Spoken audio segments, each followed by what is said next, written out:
第26篇，自然行為純正，求耶和華救贖。耶和華啊，求你為我伸冤，因我向來行事純全，我又倚靠耶和華，並不搖動。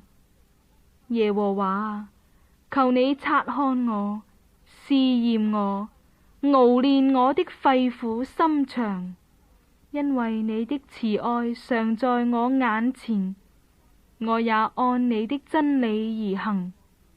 我沒有和虛謊人同坐，也不與瞞哄人的同群。我恨惡惡人的會，必不與惡人同坐。耶和華，我要洗手表明無辜，才環繞你的祭壇。我好發稱謝的聲音，也要述說你一切奇妙的作為。耶和華，我喜愛你所住的殿，和你顯榮耀的居所。不要把我的靈魂和罪人一同除掉，不要把我的性命和流人血的一同除掉。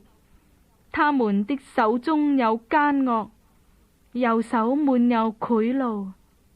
至於我，卻要行事純全。求你救贖我，憐恤我。我的腳站在平坦地方，在眾會中，我要稱頌耶和華。